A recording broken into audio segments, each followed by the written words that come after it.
So if you want to handle money the way the top 1% does, you have to stop obsessing over income alone and start paying attention to what those groups actually share. Every single one of them owns something: companies, assets, trusts, systems, skills that can't be easily copied or replaced. If you don't own anything, you're the product. Someone else owns the machine and you're just a part inside it. Swappable, replaceable. That's the part most people never see, because the system is very good at keeping you distracted with paychecks and perks. I remember sitting at my desk one Friday, looking at my payslip. It was the biggest paycheck I'd ever gotten, and my first thought was, wow, I made it. Then my second thought was, where did last month's paycheck actually go? Rent, car, food, debt, a couple of nights out I barely remembered, some stuff from Amazon that was already buried in a drawer. I'd worked an entire month and had nothing permanent to show for it. No ownership, no assets, just a slightly nicer month than the one before. That's when the question changed for me. Instead of asking, how can I earn more? I started asking, how can I start owning things when I'm not rich, not connected, and not special? You don't do it with luck. You don't do it with some secret stock tip on Reddit. You do it with structure. Specifically, a simple framework I've used for years called the 25, 15, 50, 10 rule. I built this so it works at any income level, because the truth is boring but powerful. Wealth isn't about how much you earn, it's about what happens to the money once it hits your account. I'm not sharing theory here. I've lived this. I started with nothing, no head start, no qualifications that impressed anyone. I made pretty much every mistake you can make with money. This system is what finally stopped the bleeding and let me actually build something. So, let's break it down. The first 25% of your income goes to growth. This is the portion that eventually replaces you. When I say growth, I don't mean journaling, affirmations, or staring at a vision board. I'm not against any of that, but that's not what we're talking about here. I mean putting money into things that increase in value or produce income. Most people get paid, cover their bills, then burn whatever's left on things they barely remember a month later. That pattern is exactly why so many people hit their 40s and 50s and realize they've been working for decades and still don't own anything meaningful. And this isn't accidental. The system is designed to keep you comfortable just long enough to survive, then empty again by month's end. No cushion, no leverage, just enough pressure to make sure you keep showing up on Monday. Think about it. Years ago, slaves worked constantly and were given food and shelter. Today, people work constantly, get paid, and spend most of it on food and shelter. The difference is mostly psychological. We have more choices and nicer packaging, but the core loop is the same. Work, pay, survive, repeat. Once you see that, you understand why the first 25% matters so much. That money needs to go straight into assets, things that grow, things that pay you back, things that work while you're busy earning your next paycheck. Over time, those assets can out-earn your job, but only if you start early and stay consistent. People love saying they'll invest later when they have more money. I use that line for years. I'll start once my salary hits X, once the debt is gone, once the timing is better. That delay is expensive. Let me show you why. Imagine two people. Person A starts investing $200 a month at age 20. Person B waits until 30 but tries to catch up by investing $300 a month. Fast forward to age 60. Person A has invested for 40 years, person B for 30. Person B has actually put in more money overall, but assuming a long-term average return of around 10%, person A, the one who started earlier with less, ends up with nearly double the final amount. Same market, same type of investment, same discipline. The only real difference was time. That's compound growth. It rewards patience brutally and punishes delay quietly. You don't feel the pain of not starting. There's no alarm that goes off. You just wake up one day and realize you've missed the easiest decade. So, starting small now beats starting bigger later, every time. When I was in my early 20s, I was putting tiny amounts into the market. I'm talking numbers that would make finance influencers on Instagram laugh. But those embarrassing contributions have now grown into something that past me would have thought was a typo. So once you accept that you need to start now, the next step is deciding where that growth money goes. Not all investments are equal. I like to think of them on a spectrum. At the calmer end, you have index funds. This is where most people should begin. You're not betting on a single company. You're buying a slice of the entire market. You don't need to watch charts, time the dips, or pretend you're a day trader. You just stay consistent and let time do its thing. Then there's real estate. That could mean owning a rental property, house hacking a duplex, or using things like REITs if buying a place isn't realistic yet. It's slower, it can be more hands-on, but it's tangible and historically pretty reliable. People always need somewhere to live. In the middle sits skill building. This is one of the most underrated investments on the planet.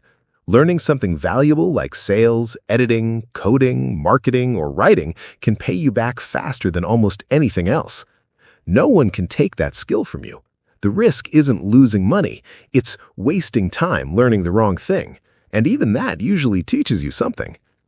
Higher up the scale are online businesses, dropshipping, digital products, courses, content creation.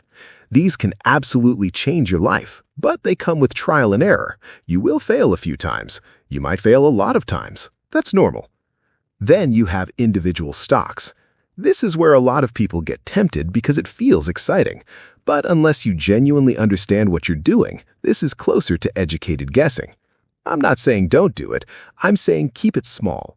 Think of it as the spice rack, not the main meal. And at the very top are alternatives.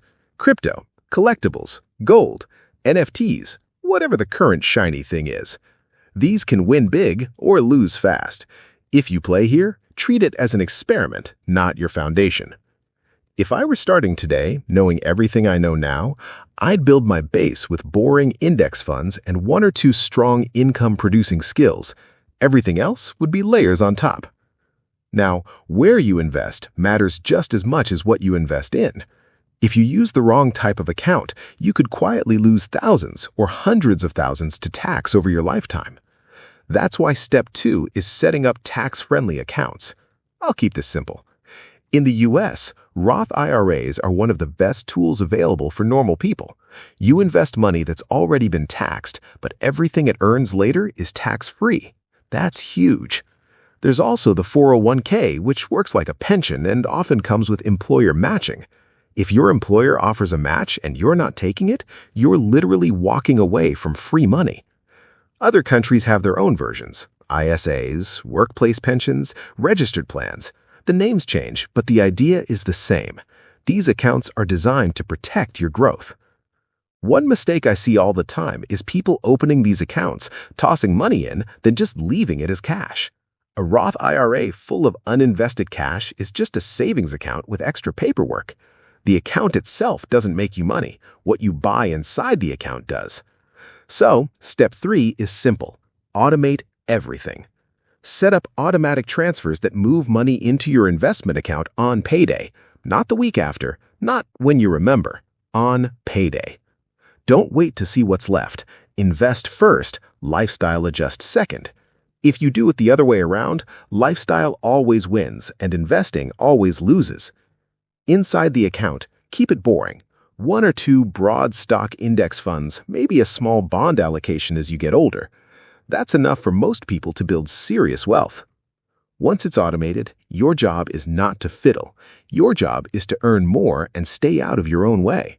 The biggest driver of wealth isn't picking clever assets, it's consistently adding to them. That's the first 25%. Growth. The next 15% goes to stability. This is what keeps one bad month from destroying everything you're building. I learned this the hard way. When I was younger, I needed a car for work. I had no savings, so I took out a loan and bought something decent. For a while, it felt great. I felt grown up. Monthly payment, shiny car, a little boost to the ego. Then the engine failed. I had no backup, no buffer, so I borrowed more money just to survive. That car didn't just break down, it dragged my finances with it. One mechanical problem set me back for an entire year. Most people don't have an income problem, they have a fragility problem. One surprise bill and everything collapses. They're forced to sell investments at the worst possible time. They miss payments. They take on high-interest debt. Stress takes over. That's why you need a stability fund. Start by figuring out your monthly baseline, not your fantasy lifestyle, your real one. Rent or mortgage, food, utilities, transport, basic services, minimum debt payments. Multiply that number by 5. That's your target for your stability fund. Why 5? Because 3 months is what everyone talks about, and in reality, 3 disappears fast. 5 gives you breathing room. It lets you make better decisions instead of panicked ones. Store this money somewhere accessible, safe, and earning at least a little interest. A high-yield savings account, for example. Not invested in the market, not locked away where you can't touch it. Just ready.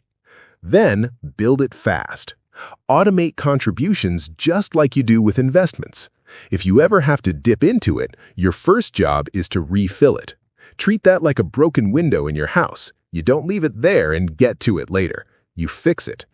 You can even use little tricks, roundups, cashback, side income, selling old stuff. But the main driver will still be consistency. Once it's full, you can redirect that 15% toward more growth or more enjoyment. But until it's full, this is non-negotiable.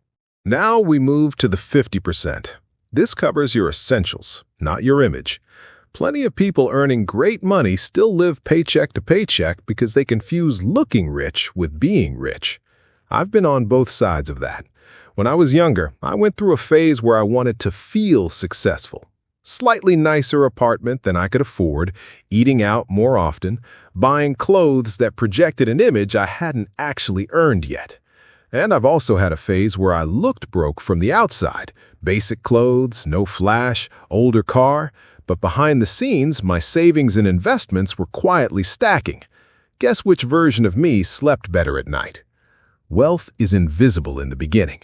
The people flexing it usually don't have it. To control this 50% category, you need clarity. Essentials are the things that keep you alive, safe, and functional. Housing, food, utilities, transport, insurance, basic clothing. Takeout isn't essential. Streaming services you barely use aren't essential. Paying for things you don't even remember signing up for is definitely not essential. Capping this at 50% forces trade-offs. It pushes you to cut what doesn't matter instead of stretching your income thinner and thinner. Focus first on housing and transport. Those 2 categories do the most damage when they get out of control. Negotiate rent. Share space if you have to. Delay upgrading to the nicer place until your number's justified. Your ego will survive. Buy reliable cars, not impressive ones. A car that starts every morning is an asset. A car that makes strangers look twice at a red light is a liability if you can't comfortably afford it. And if your life setup allows you to skip owning a car entirely, that's a superpower. Then use rules instead of willpower. When you're tempted to buy something, pause. If it's impulsive, wait a week. If you still want it after 7 days, it might actually matter to you. Most wants fade in 24 hours. If the urge is brand-driven, skip it. Look for value, not logos. Ask, is this solving a real problem, or is this just me trying to feel a certain way? Quality matters. I'm not telling you to live off dollar store junk. Cheap things that break quickly or just slow-motion waste. Buy fewer things, but better ones. Just don't confuse better with designer. Once you practice this long enough, it becomes automatic. Spending less stops feeling like deprivation and starts feeling like power. Finally, the last 10%. This is your reward bucket. Money without enjoyment turns into resentment, and resentment leads to blow-ups. This 10% exists so discipline doesn't feel like a prison sentence.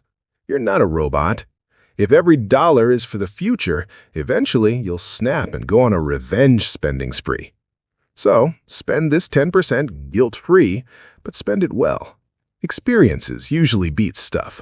Trips, time off, hobbies, date nights, a nice meal with someone you care about. Little luxuries that make you feel human and remind you why you're doing all this in the first place. I ignored this for years. I went too far in the other direction, hyper-frugal, saying no to everything, judging every coffee as a waste. And I paid for it in stress, burnout, and relationships that suffered. Now I treat joy like maintenance. I automate this too. Separate account, fixed percentage. When it's gone, it's gone. That limit forces creativity instead of excess. You start asking, what would make me genuinely happy this month, instead of just mindlessly tapping buy now. This is how you enjoy life today without torching your future. Put it all together and you get a system that balances growth, safety, survival, and joy. 25% to growth, 15% to stability, 50% to essentials, 10% to rewards. That's the 25, 15, 50, 10 rule. Simple, unsexy, effective. And if you actually stick to it month after month, it quietly changes everything.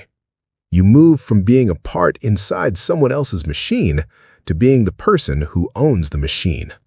Not overnight, not in a movie montage, but for real, over time. And that's the only version that actually lasts.